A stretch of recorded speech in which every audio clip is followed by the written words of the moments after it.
Assalamualaikum warahmatullahi wabarakatuh.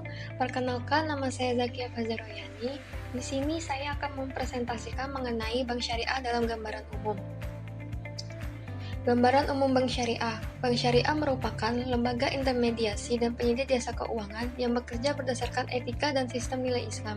Bank syariah secara khusus berprinsip bebas dari bunga atau riba, bebas dari kegiatan spekulatif yang non-produktif seperti perjudian atau mesir, bebas dari hal-hal yang tidak jelas dan meragukan atau goror, berprinsip keadilan, dan hanya membiayai kegiatan usaha yang halal. Berikutnya adalah pelarangan riba, maisir, dan goror dalam perspektif ekonomi. Yang pertama adalah pelarangan riba. Secara ekonomis lebih merupakan sebuah upaya untuk mengoptimalkan aliran investasi dengan cara memaksimalkan kemungkinan investasi melalui pelarangan adanya pemastian atau bunga. Yang kedua adalah pelarangan maisir atau judi. Secara ekonomis lebih merupakan sebuah upaya agar aktivitas investasi yang terjadi memiliki korelasi nyata terhadap sektor real dalam rangka meningkatkan penawaran agregat. Selanjutnya adalah pelarangan goror, dimaksudkan untuk mengutamakan transparansi dalam bertransaksi dan menghindari ketidakjelasan. Berikutnya ada perbedaan bank konvensional dan bank syariah. Yang pertama, fungsi dan kegiatan bank, mekanisme dan objek usaha.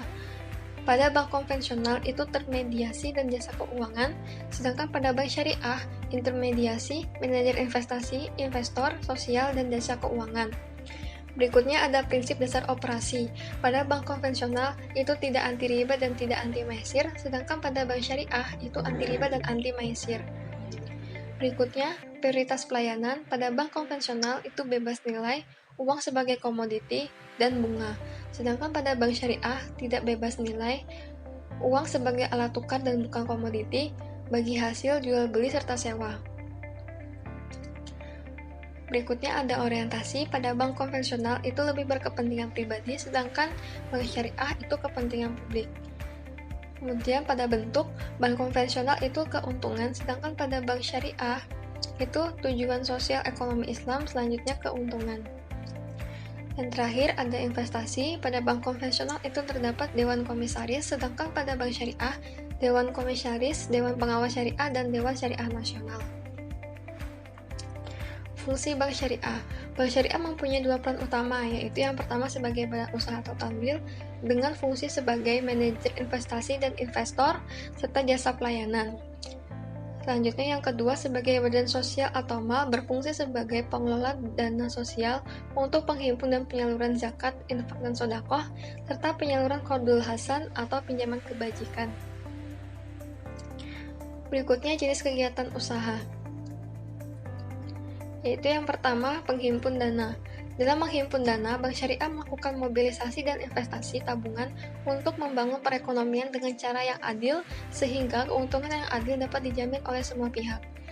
Di luar penghimpun dana, kegiatan usaha bank syariah dapat digolongkan ke dalam transaksi untuk mencari keuntungan atau tijaroh, dan transaksi tidak untuk mencari keuntungan atau tabaruk.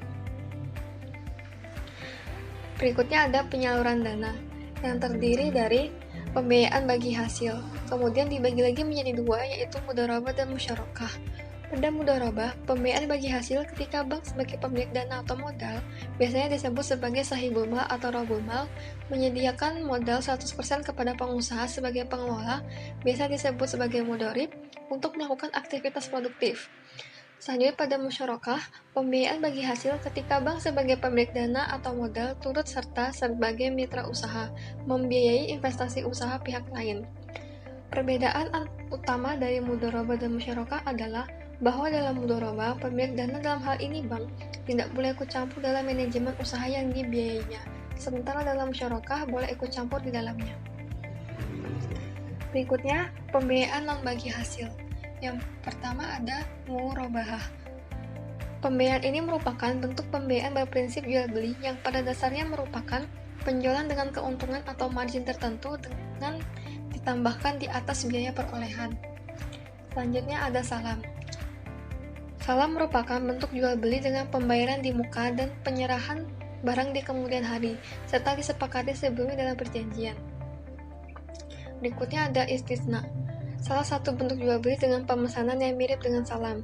Perbedaannya dengan salam adalah dalam istisna, pembayarannya dapat di muka.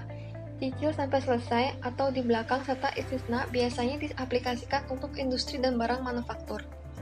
Selanjutnya ada ijaroh, dapat dipakai sebagai bentuk pembiayaan meskipun pada mulanya bukan bentuk pembiayaan tetapi aktivitas usaha seperti jual beli. Yang terakhir ada qard, pinjaman kebajikan tanpa imbalan di mana objeknya adalah uang atau alat tukar lainnya dan transaksi pinjaman murni tanpa bunga. Ini biasanya disebut sebagai hutang. Selanjutnya ada jasa pelayanan. Beberapa bentuk jasa yang disediakan oleh bank syariah untuk nasabahnya antara lain yang pertama ada jasa keuangan, yang kedua ada agen, dan yang ketiga ada jasa non-keuangan. Berikutnya usaha yang dibiayai oleh bank syariah. Bank syariah hanya boleh membiayai usaha yang halal. Usaha-usaha yang berbau haram tidak boleh dibiayai oleh bank syariah. Berikutnya ada kegiatan sosial. Bank syariah juga melakukan kegiatan sosial melalui berbagai kegiatan, antara lain yang pertama, mempunyai divisi yang menerima dan menyalurkan zakat, infak, dan sedekah. Yang kedua, memberikan pinjaman kebajikan tanpa bunga atau qardul hasan. Yang ketiga, menyisihkan sebagian laba untuk kegiatan sosial seperti memberikan beasiswa. Konsep operasional bank syariah. Bank syariah dengan prinsip bagi hasil dalam segala operasinya, baik dalam menghimpun dana maupun dalam penyaluran dana. Perkembangan perbankan syariah di beberapa negara. Perkembangan bank-bank syariah di negara-negara lain dimulai sejak tahun 1974, berawal dari Islamic Development Bank dan kemudian diikuti dengan berdirinya Bank Komersial Islam pertama di Dubai pada tahun 1975. Berikutnya ada negara Sudan, yaitu negara yang islamisasi sektor perbankan khususnya sektor keuangan di Sudan dimulai pada tahun 1984. Jenderal Numeri mengumumkan kepada bank-bank bahwa sistem keuangan akan berubah dengan berasaskan Islam. Berakhirnya masa pemerintahan Jenderal Numeri pada tahun 1985, sistem ekonomi Islam pun mulai berakhir. Namun pada tahun 1990, konsep islamisasi ekonomi dimunculkan kembali. Berikutnya ada negara Malaysia.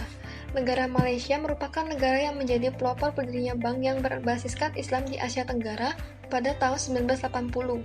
Pada bulan Juli tahun 1983, berdirilah Bank Islam pertama di Malaysia yaitu Bank Islam Malaysia Berhad. Jumlah bank syariah berkembang dengan pesat pada tahun 1993 dari hanya 3 bank, dan jumlah lembaga keuangan syariah meningkat hingga mencapai 36. Pada tahun 1999, Bank Islam yang kedua berdiri yaitu Bank Muamalat Malaysia Berhad. Berikutnya ada perkembangan perbankan syariah di Indonesia. Yang pertama, pada tahun 1980, merupakan tonggak awal dimulainya diskusi pendirian bank syariah sebagai pilar ekonomi Islam. Beberapa uji coba juga telah dilakukan, seperti yang ada di Bandung dan Jakarta, yaitu Baitul Tanwil Salman di Bandung dan Koperasi Ridho Gusti di Jakarta. Berikutnya pada tahun 1990, dilaksanakannya Lokakarya. Kemudian hasil dari Lokakarya tersebut dibahas mendalam dalam Munas keempat MUI. Dari hasil Munas ini, para ulama dan pakar syariah sepakat untuk mendorong pemerintah agar memberi kesempatan untuk mendirikan bank syariah. Berikutnya pada tahun 1992, pemerintah mulai memperkenalkan sistem perbankan ganda, dan sebagai hasil dari Munas keempat MUI didirikanlah bank syariah pertama yaitu Bank Muamalat Indonesia. Berikutnya pada tahun 1998 sistem perbankan ganda mulai diterapkan. Bank syariah diberi kesempatan untuk berkembang, seperti bank konvensional diperbolehkan untuk membuka unit usaha syariah. Selanjutnya, pada tahun 1999, BI bertanggung jawab untuk mengatur dan mengawasi bank. Termasuk Bank Umum Syariah dan BPRS, BI berwenang untuk melakukan pengawasan moneter berdasarkan prinsip syariah. Berikutnya, pada tahun 2000, BI mengeluarkan kebijakan untuk perbankan syariah, yaitu pengenalan pasar uang antar bank syariah. Pada tahun 2001, BI mendirikan unit kerja terpisah setingkat biro untuk menangani perbankan syariah. Pada tahun 2003, BI memperbesar unit kerja yang menangani perbankan syariah setingkat dengan direktorat. Selanjutnya, MUI mengeluarkan fatwa bahwa bunga bank adalah haram hukumnya. Selanjutnya pada tahun 2004, BI mempersiapkan beberapa peraturan, yaitu standarisasi akad, tingkat kesehatan, lembaga penjamin simpanan. Berikutnya adalah perkembangan kegiatan usaha dalam bank syariah. Sebelum Undang-Undang Nomor 10 Tahun 1998, jumlah bank syariah di Indonesia baru sebuah, yaitu Bank Muamalat Indonesia yang berdiri pada tahun 1992. Bank Muamalat Indonesia hanya mempunyai satu kantor pusat dan satu kantor cabang yang bertempat di Jakarta. Pertumbuhan kantor cabang yang pesat terjadi menjelang krisis pada tahun 1997, dari 4 kantor cabang pada tahun 1996 menjadi 10 kantor cabang pada tahun 1997. Perkembangan jumlah kantor cabang Bank Muamalat Indonesia disebabkan oleh yang pertama, demand masyarakat khususnya Muslim, dan yang kedua, secara implisit kondisi politik sudah mendukung keberadaan perbankan syariah meskipun pada saat itu belum dituangkan di dalam suatu kerangka hukum yang nyata. Sesudah Undang-Undang Nomor 10 Tahun 1998, perbankan syariah memiliki landasan hukum yang lebih jelas. Bank Susila Bhakti menjadi bank konvensional pertama yang mengkonvert sistem perbankan menjadi sistem syariah dan mengganti namanya menjadi Bank Syariah Mandiri atau BSM pada tahun 1999. Bank-bank konvensional juga mulai membuka unit usaha syariah seperti BNI Syariah pada tahun 2000, Bank IV Syariah pada tahun 2000, BRI Syariah pada 2002, dan terakhir BPD Aceh pada Oktober 2004. Perkembangan perbankan syariah di Indonesia akan mempertimbangkan indikator-indikator seperti yang pertama perkembangan jaringan kantor, yang kedua perkembangan aset, yang ketiga perkembangan dana pihak ketiga, yang keempat perkembangan aktiva produktif utama, yang kelima perkembangan financing to deposit ratio atau FDR, dan tingkat kesehatan bank syariah. Selanjutnya ada tantangan utama dalam pengembangan bank syariah. Yang pertama, kerangka pengalatan perbankan syariah yang belum lengkap dan sesuai dengan keunikan karakteristik perbankan syariah. Yang kedua, jaringan kantor yang terbatas yang menentukan akses perbankan syariah terhadap nasabah potensial. Yang ketiga, potensi pasar relatif besar, tetapi pengetahuan dan pemahaman masyarakat secara umum tentang produk, jasa, dan manfaat perbankan syariah masih relatif rendah. Yang keempat, infrastruktur dan institusi pendukung yang belum lengkap dan efektif. Dan yang kelima, perlunya peningkatan kinerja keuangan dan kualitas pelayanan secara berkesinambungan agar berdaya saing, memperbesar pangsa pasar, menarik sumber daya manusia profesional dan permodalan. Berikutnya ada kendala pengembangan dalam bank syariah. Yang pertama, sumber daya manusia yang kompeten dan profesional yang masih terbatas akan menghambat kemajuan perbankan syariah nasional. Yang kedua, pemahaman masyarakat sebagai pemakai yang kurang tentang perbankan syariah. Yang ketiga, belum terdapat standar baku dalam aplikasi produk-produk syariah. Berikut ketentuannya membuat aplikasinya di lapangan masih berpotensi untuk menyimpang dari apa yang telah ditetapkan secara syariah. Yang keempat, sinkronisasi kebijakan dengan institusi pemerintah lainnya berkaitan dengan transaksi keuangan seperti kebijakan pajak dan aspek legal. Dan yang kelima, inovasi pada produk atau instrumen syariah yang masih lambat. Berikutnya adalah ada arah kebijakan pengembangan perbankan. Bank Indonesia telah menetapkan beberapa prinsip pokok sebagai acuan dalam penyusunan kebijakan dan ketentuan pengembangan perbankan syariah.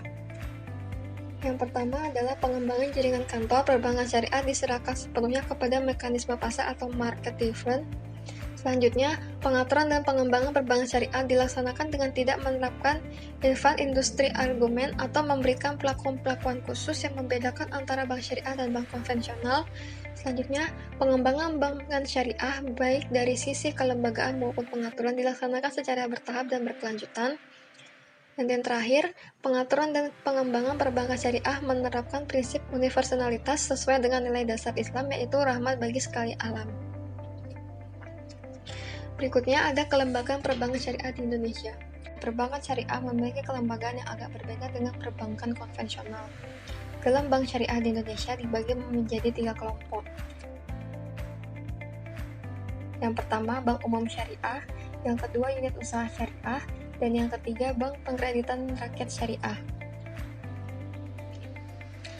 Di luar bank syariah terdapat yang pertama Dewan Syariah Nasional, yang kedua Dewan Pengawas Syariah, yang ketiga Dewan Arbitrase Syariah Nasional, dan yang keempat terdapat Bank Indonesia. Berikut ini akan saya tampilkan mengenai isu mengenai perbankan syariah di Indonesia. Bank Muamalat Indonesia menyetujui rencana penawaran umum terbatas 4 atau rights issue dan penerbitan sukuk untuk menambah permodalan perseroan. Rights issue ini nantinya akan bernilai 3,29 triliun rupiah dan penerbitan sukuk 6 triliun rupiah untuk tahun 2020. Penerbitan rights issue ini merupakan upaya dari rencana sebelumnya yang tak berhasil. Sementara itu saat ini Bank Muamalat sudah memiliki investor potensial yaitu Al-Falah Investment dengan dana 2 triliun rupiah. Komisaris Utama Bank Muamalat Indonesia Ilham Habibi menyampaikan penawaran dari Al-Falah masih berlaku, namun belum ada kesepakatan serta belum ada restu dari otoritas jasa keuangan. Berbagai langkah penyehatan Bank Muamalat dinilai akan menjadi sorotan dunia, khususnya pelaku ekonomi syariah global. Saat ini mata dunia tertuju pada rencana pemerintah Indonesia yang berambisi ingin menjadi pusat ekonomi syariah dunia pada 2024, sesuai yang tertuang dalam Master Plan Ekonomi Syariah Indonesia untuk tahun 2019 hingga 2024. Kita barusan mengadakan RUPS luar biasa untuk membahas dan menyetujui 3 hal. Pertama, rencana PUT 6 atau right issue dilanjutkan dan alhamdulillah disetujui secara mufakat dan mufakat ya. Yang kedua ada sukuk yang direncanakan rupiah 6T itu juga disetujui, dan yang ketiga adalah ada susunan baru dari Dewan Pengawas Syariah yang juga disetujui. Itu disebabkan karena Ketua Dewan Pengawas Syariah yang lalu Bapak Dr. Honoris Causa Kiai Haji Ma'ruf Amin telah mengundurkan diri karena beliau sekarang menjadi Wakil Presiden Republik kita. Saya kira